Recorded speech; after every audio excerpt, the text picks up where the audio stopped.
Bonsoir Cécile Duflot. Bonsoir. Vous souhaitez que les mesures d'urgence en cas de pollution en Île-de-France deviennent automatiques. Ça veut dire quoi concrètement ? Alors, ça veut dire que je pense que d'abord, il faut lutter de manière résolue contre la pollution atmosphérique, qui a des conséquences sur la santé publique qui sont aujourd'hui avérées. Ça, c'est le premier élément.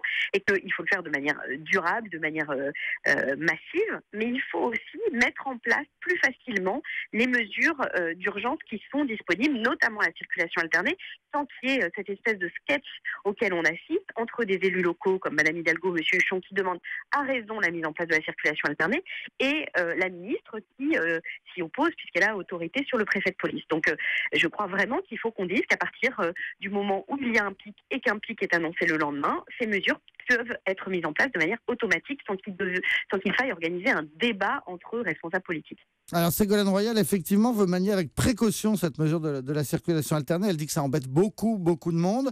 Vous la trouvez trop prudente ?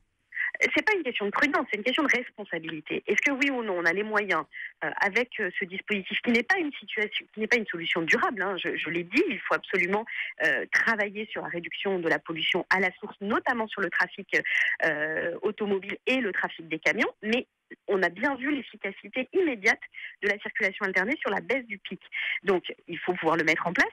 Dire que c'est une mesure attentatoire aux libertés, je pense que c'est une erreur. Pourquoi ? Parce que c'est bien compris.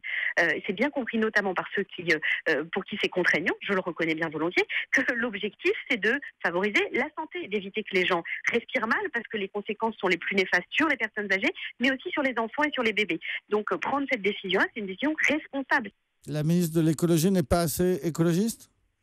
Je pense que là, si vous voulez, c'est encore moins une question d'écologie que de santé. Je le redis, de santé publique. Donc, nous devons absolument être plus volontaristes. Et donc, pour éviter ces débats politiques qui sont pénibles, j'imagine que les gens qui nous écoutent ne comprennent pas vraiment pourquoi il y a des débats entre responsables politiques.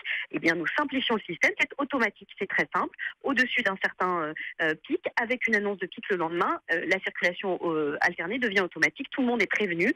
Tôt peut s'organiser. Mais Cécile Duflot, quand vous voyez cette cacophonie, vous ne vous dites pas que finalement les écolos étaient bien utiles au gouvernement parce que c'est dans ce genre de débat que vous auriez pu faire entendre votre voix ? Vous savez, j'étais au gouvernement, on a eu ce genre de débat en effet, mais exactement dans les mêmes termes. Donc la question là, en la matière, ça n'est pas d'écouter ou pas écouter les écologistes, c'est de prendre la bonne décision politique.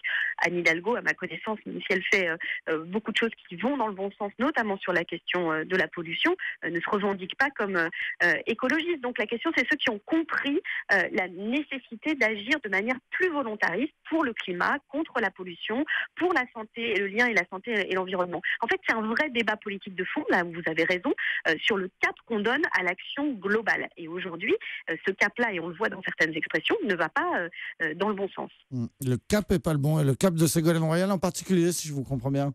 Sur ces questions-là, je dois vous avouer qu'un certain nombre de ces interventions publiques m'étonnent au sens littéral du terme. Je ne comprends pas comment on ne peut pas mettre dans la hiérarchie des priorités la question de la santé publique, étant donné tout ce qu'on sait aujourd'hui sur les conséquences de la pollution aux particules fines sur les maladies respiratoires. Voilà, Ségolène Royal vous étonne, on a bien compris. Merci Cécile Duflot.